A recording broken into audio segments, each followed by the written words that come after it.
Good to see you all again. Welcome back to The Last Climb. Today's story is about the rare moment two experienced Sherpas decided they no longer wanted to guide their own clients because they believed those men should never attempt the summit. They climbed anyway, not knowing the descent would become the deadliest part of the expedition. It was October 3rd, 2019. Dhaulagiri is in north-central Nepal, and at 26,795 feet, it's the 7th highest mountain in the world. It isn't as famous as Everest. Ask experienced climbers about it, and you'll hear the same thing. This mountain has a reputation. Historically, Dhaulagiri has had a higher fatality rate than Everest. The standard route isn't the hardest in the Himalayas, but it demands a lot from you, especially on the way down. Climbers have already spent days at extreme altitude, they're exhausted, their bodies aren't getting enough oxygen, and every step has to be deliberate. That's when even a small mistake can turn into a life or death situation. October is the post-monsoon season, the second climbing window of the year. Shorter than spring, colder, and the weather windows that open in October close faster. Fewer teams on the mountain too, which sounds appealing, until something goes wrong and you realize fewer teams means fewer people who can help. Lucian Greaves, 44, had spent about 15 years working in private equity, building a fortune in an industry where success often comes down to making the right call before everyone else. His climbing experience was solid and had grown steadily over nearly a decade. He'd climbed Kilimanjaro, Aconcagua, completed a technical alpine route, and made a Denali attempt that reached high camp before bad weather forced a turnaround. Dhaulagiri felt like the natural next step. From the outside, his progression makes perfect sense. If you looked at his climbing history, you probably wouldn't be raising any red flags. Construction and real estate had made Hugo Ellison, 49, a very wealthy man, and he was easily the strongest of the three. He'd already completed 2 Himalayan expeditions below 8,000 meters. 8 months before the climb, he recovered from a chest infection that lingered longer than expected. Doctors cleared him to go, but no medical test could tell him how his lungs would handle days of climbing in the death zone. There was only one way to find out. At 50, Simon Fairmont had spent most of his life surrounded by high achievers after inheriting significant wealth. His climbing resume was the lightest of the group, with several high-altitude treks and one technical climb below 6,000 meters. He had also struggled to acclimatize on previous expeditions, something he had been upfront about during the team's assessment. He had a family waiting for him at home, but he believed this climb was still within reach. The three men had connected through a network of high-net-worth adventure athletes and organized the expedition through one of the more established commercial operators working the Himalayan circuit. The operator's pre-expedition assessment included a review of each client's climbing record, a medical questionnaire, and a consultation with the expedition's lead Sherpa. The operator's internal records show that concerns were raised during the assessment process about the gap between the group's collective experience and the technical demands of the Northeast Ridge in the post-monsoon season. The expedition proceeded anyway. The operator's financial records from that period are part of the post-expedition review documentation. You can probably see why that caught my attention. But what interested me even more was the people who would actually be climbing alongside them. They're the ones who seek things no paperwork ever can. The lead Sherpa assigned to the expedition had summited Dhaulagiri 4 times and had guided commercial clients on the Northeast Ridge for over a decade. He had worked with the 2 supporting Sherpas on previous expeditions, and all 3 had a shared understanding of how to assess client readiness in real conditions. That assessment process is exactly what this story turns on. The approach to Dhaulagiri Base Camp takes several days through remote terrain in the Miyagdi district. It is not technically demanding, but it is the first extended period the Sherpa team spends observing the clients outside of a consultation setting. How a client moves when they are tired, how they respond to discomfort, how they interact with the team when things are inconvenient rather than exciting. Experienced Sherpas watch all of it and they remember what they see. The 3 men arrived at base camp with equipment the Sherpa team noted in passing. Some of it was prototype gear that Lucian and Hugo had arranged through outdoor equipment manufacturers before the expedition. Technically excellent. The Sherpas noted it without comment in the base camp log. They also had a satellite communications setup more sophisticated than the operator's own system. They had access to the best of everything money could provide. The question the Sherpas were already forming was whether the best of everything was going to matter where they were going. I'm a big gear nerd myself, but this is one of those places where expensive equipment can only do so much.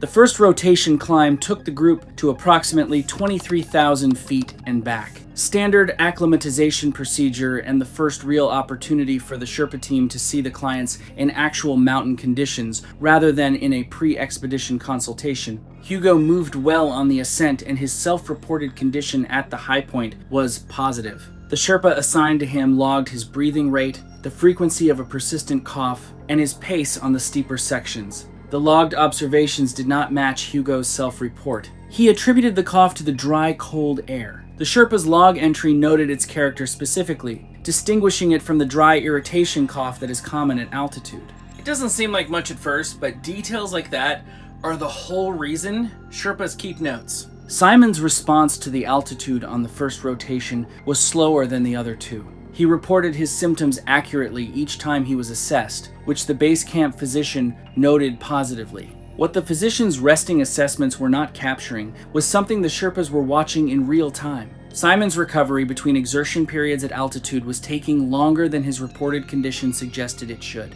There is a difference between how someone says they feel and how their body is actually performing, and at altitude that gap can be the whole story. Lucian moved competently through most of the first rotation. On the descent from the high point, on a steep section of fixed rope, he unclipped to reposition his pack. The Sherpa corrected him immediately. Lucian complied without argument. It was logged as a single incident, not a pattern yet. That's another reminder that Sherpas aren't just there to guide, they're constantly evaluating. During the rest period at base camp between the two rotation climbs, the Sherpa team carried out equipment checks, including a test of the supplemental oxygen systems. While going through the setup, Simon increased his oxygen flow above the level the Sherpas had set because he felt it worked better. The Sherpa, running the check, reset it and explained why the setting was there in the first place. Simon didn't argue, he just kept asking questions. He wanted to understand why the protocol couldn't be adjusted if a different setting felt better to him. The conversation was noted in the expedition log because it raised a concern that he might make his own decisions about oxygen use once they were higher on the mountain. Look, there's nothing wrong with asking questions, but on a mountain like this, there comes a point where you have to trust the people who know it better than you do. The second rotation took the team to around 24,500 feet and included a night at high camp before heading back down. This was also the point where a few isolated observations started looking less like coincidences and more like a pattern. That night at high camp, Hugo once again said he was feeling okay. The Sherpa assigned to him wasn't seeing the same thing. His notes described labored breathing even at rest, a cough that had become more frequent and had changed in character, and slightly slower responses than Hugo had shown at the same altitude during the first rotation. The next morning, the base camp physician checked on him over the radio and cleared him to continue, noting only mild concern. So who's right? The Sherpa who had spent hours watching Hugo climb, or the physician assessing him remotely from base camp? The records don't completely agree, and I think that's worth paying attention to. Lucian also stood out during the second rotation. On a steep, exposed section, he unclipped from the fixed rope twice. The first time, the Sherpa corrected him right away. Less than 20 minutes later, he did it again. Lucian explained that the rope angle made moving less efficient, and to be fair, he wasn't wrong about that. What he got wrong was assuming efficiency mattered more than the safety protocol. The Sherpa noted that Lucian accepted the correction, but didn't fully understand why the rule existed in the first place. On a lower mountain, maybe that doesn't become a problem. On Dhaulagiri, it could. During the night at high camp, Simon adjusted his sleeping oxygen flow rate independently, decreasing it without waking the Sherpa. He was concerned about supply consumption. His reasoning was not irrational. The action was outside the parameters the Sherpa team had established, and it had been taken independently at 24,500 feet during a rotation climb. The adjustment was discovered during the morning equipment check. The morning after the second rotation descent, the two supporting Sherpas told the lead Sherpa and the operator directly that they did not want to continue with this group. They put their concerns in writing. It wasn't a corporate document. It was 3 pages of specific, observable behavior and what they believed the implications were at summit altitude. The first concern was fixed rope protocol.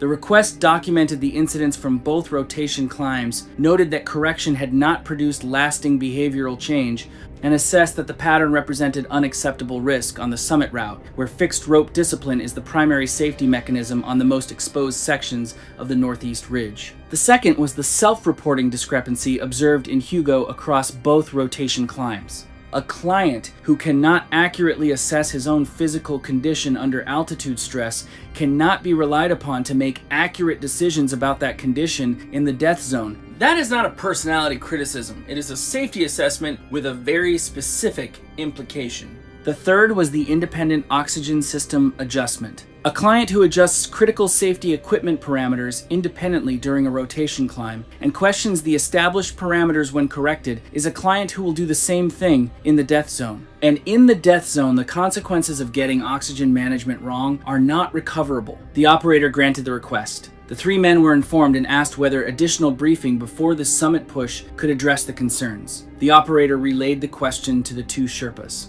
Their response was that the concerns were based on observed behavior across two rotation climbs, and that a briefing would not change the underlying pattern. Now here is where the money angle shows up most clearly. The three men negotiated through the operator to retain the lead Sherpa for the summit push. The lead Sherpa agreed because leaving three clients to attempt the summit route with only replacement staff was not something he was willing to do professionally. They also attempted to retain one of the two filing Sherpas. That Sherpa declined. The declination is in the record. Two replacement support Sherpas were provided, experienced but with less specific route knowledge on Dhaulagiri's Northeast Ridge than the original team. The cost of the replacements was processed without discussion. So just to be clear about what happened here, two experienced Sherpas looked at this group, assessed the situation, and formally said in writing that they did not want to be part of what was coming. The three men negotiated to keep as much of the original team as they could, accepted what they could not keep, and continued. Did the concerns go away? No. They found replacement Sherpas. They couldn't replace the concerns the original team had raised. The group spent the next few days moving through the camps. Camp 1 at around 19,000 feet. Camp 2 at roughly 22,000. Camp 3 at 24,000. Then finally, Camp 4, the high camp, at about 25,500 feet. They arrived there on October 2nd. It sounds straightforward when you list it like that, doesn't it? Just one camp after another. In reality, every move uphill costs you something. The air gets thinner, the terrain gets steeper, and your body never really gets a chance to recover. By the time climbers reach Camp 4, they're running mostly on whatever they still have left. You don't recover there, you rest for a few hours, then head into the hardest part of the climb. Hugo's cough continued to get the lead Sherpa's attention. His notes show it becoming more frequent and changing in character with each camp, just as he'd been documenting since the first rotation. At Camp 3, he radioed the base camp physician to discuss it. The physician recommended continued monitoring and said descent should be considered if Hugo's exercise tolerance dropped significantly. Hugo, meanwhile, reported that he was managing well. So which picture do you trust? The climber who says he feels okay, or the Sherpa who's been watching him every step of the way? The lead Sherpa's notes from that same evening describe Hugo's cough as wet and productive. Same person, same day, two very different pictures. Simon was moving slowly, but still within what the physician considered an acceptable range. At 50, and with a history of acclimatizing more slowly than average, his body was doing what it had always done at altitude. The difference was that this wasn't 6,000 meters anymore. This was Dhaulagiri. Lucian, on the other hand, made it through the camp progression without any significant issues. Remember those little details the Sherpas kept noticing? This is where you find out why they noticed them in the first place. The group left Camp 4 at 11:15 on the night of October 2nd. The lead Sherpa was at the front, with the two replacement Sherpas spread through the group. Conditions were good for a summit push. It was cold, clear, and the wind was well within an acceptable range. The Northeast Ridge above Camp 4 is the most technical part of the route. The fixed ropes run across narrow sections, with steep drop-offs on both sides. Because the climb starts in the dark, you don't always see just how exposed those sections are. That's one of the reasons climbers leave in the middle of the night. According to the lead Sherpa's account, all three men handled the technical climbing without any significant problems. Hugo's pace was slower than it had been during the rotation climbs, so the lead Sherpa adjusted the group's speed to match. At around 26,000 feet, he stopped to check everyone's oxygen. Hugo was using more than expected. so his flow rate was increased. The group reached the lead Sherpa's turnaround point at roughly 26,300 feet at around 6:40 that morning. The summit was still above them, and the weather window was holding. The lead Sherpa looked at the group's condition, the oxygen they had left, and the time, then made the call to turn around. At 26,300 feet, the ridge is fully exposed on both sides, and there is nothing between you and the drop. The three men had been above 26,000 feet for several hours by that point. The lead Sherpa's account describes all three as moving and responsive but visibly depleted. Their pace on the final section of the ascent significantly slower than it had been lower on the route. But you know what? They actually listened. There was no debate. Nobody tried to bargain for a little more time. They turned around exactly as they had agreed they would before the expedition even began. They made the right decision. The descent began at around 6:40 on the morning of October 3rd. The conditions that had held through the night and the ascent were already beginning to shift by the time they turned around. The temperature on the upper ridge drops sharply as the morning progresses into the colder afternoon air at that altitude, and the wind that had been manageable at departure was strengthening. Neither change was dramatic enough to constitute a weather emergency on its own. Together, they meant the descent was going to be slower and colder than the ascent had been. So this is where we assume the story's over, right? They turn around, get back to base camp, fly home, and go back to being millionaires. Unfortunately, not even close. What the three men understood about the descent was that it was the way home. What they did not fully understand, and what the Sherpas had tried to communicate in ways that had not fully landed, was that the descent on Dhaulagiri's northeast ridge is not a passive process. It demands as much from the body as the ascent, from a body that has already been in the death zone for hours and is operating with significantly degraded coordination and reaction time. The terrain that had been manageable on the way up in the dark was now fully visible in daylight, and the exposure on both sides of the ridge was apparent in a way it had not been going up. Active braking, precise weight distribution, conscious management of each step on sections where a slip is not survivable. These are skills that develop over years of descent experience on technical terrain at altitude. You cannot buy them, and you cannot acquire them in 2 rotation climbs. Here is something about HAPE that most people do not know. It does not resolve the moment you start going down. The fluid that has accumulated in the lungs does not drain immediately. In the hours after a turnaround, as exertion continues and the temperature drops on the upper mountain, the condition can actually worsen before it begins to improve. The point at which improvement begins depends on how quickly significant altitude is lost, and on Dhaulagiri's upper northeast ridge, which is not a quick process. The oxygen supply remaining after the turnaround had been calculated for a managed descent at a pace the group's rotation climb performance had suggested was achievable. The pace the group was actually achieving on the descent was slower. The math had shifted before the first anchor point on the way down. The climb was over. Now came the part they had been worried about all along. Approximately 40 minutes after the turnaround, at around 26,100 feet, Hugo's pace dropped sharply. The lead Sherpa closed the distance between them. Hugo was still moving, still clipped to the rope, still following the route. Then, he stopped at an anchor point and did not continue. The lead Sherpa's account describes what he observed at that point. Hugo's breathing was audible from several feet away, wet and labored in a way that was distinct from exertion and breathlessness. His movements, when the Sherpa reached him, were slow and imprecise. He was conscious and responsive, but his responses were delayed. Getting Hugo down from that position on that terrain without a full rescue team was not a realistic option. The lead Sherpa administered emergency oxygen from the reserve supply and remained with him. The 2 replacement support Sherpas continued down with Lucian and Simon, which was the correct protocol given the situation. Hugo lost consciousness within approximately 50 minutes of stopping at the anchor point. Those 50 minutes are documented in the lead Sherpa's account in specific detail. Hugo's breathing became progressively more labored during that window. The emergency oxygen slowed the progression but did not reverse it. His responses to the lead Sherpa became shorter and then stopped. The lead Sherpa's account notes the exact sequence without elaboration. The lead Sherpa stayed with him until the conditions on the ridge made remaining unsurvivable. Then he began his own descent alone. His own condition at that point was significant. He had been on the upper mountain for hours, had administered his emergency oxygen reserve to Hugo, and was now descending alone on technical terrain in worsening conditions. The frostbite to 3 fingers on his left hand developed during this section. His pulmonary function was compromised enough that his evacuation 2 days later was not precautionary. It was necessary. People don't always think about what this was like for the Sherpa. I do.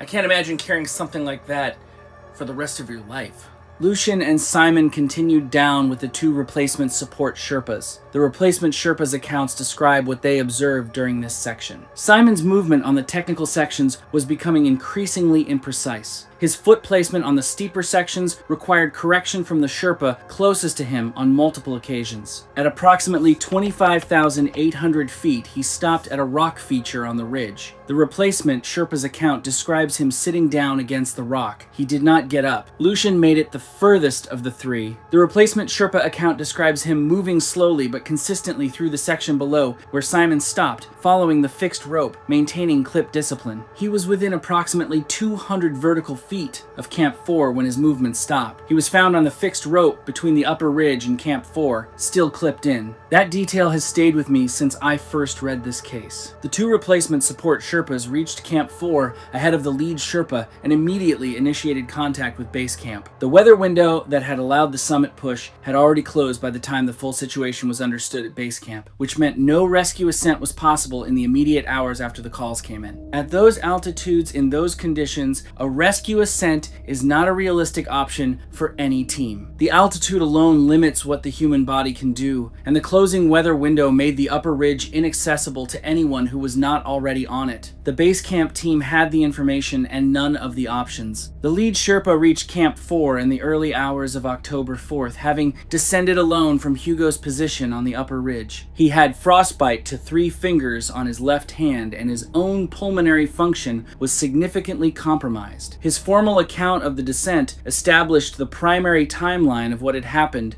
above Camp 4. A search operation was conducted over the following days as conditions allowed. Hugo was located at approximately 26,100 feet at the anchor point where the lead Sherpa had last been with him. Simon was found at the rock feature on the ridge. Lucian was found on the fixed rope below the upper ridge, still clipped in. The lead Sherpa was evacuated by helicopter from a lower camp 2 days after reaching Camp 4. The post-expedition review was conducted jointly by the commercial operator and the regional mountaineering authority. The medical examiner concluded that Hugo and Simon died from high-altitude pulmonary edema with severe hypoxia and prolonged exposure contributing. Lucian's death was attributed to high-altitude physiological collapse, severe hypoxia, exhaustion, and prolonged exposure, with altitude illness considered a contributing factor. Hugo's findings pointed to a condition that had been developing well before the summit push. Simon's slower acclimatization and age were identified as contributing factors, while the findings related to Lucian noted the oxygen supply deficit created by the slower than expected descent. All 3 deaths were ruled accidental. After the turnaround, no single person saw every moment of all 3 deaths. The final reconstruction came from the lead Sherpa's account, the replacement Sherpa's reports, radio calls to base camp logs, oxygen records, and the locations where each man was later found. The 2 Sherpas who had asked to be reassigned were still at base camp when everything unfolded. Their written concerns about descent capability and physiological readiness closely matched what the post-expedition review ultimately found. If there's one thing I'll take away from this story, it's a deeper respect for Sherpas and the people who've spent their lives learning these mountains. And if you ever dream of climbing one yourself, I hope this story reminds you that some lessons are better learned from someone else's experience.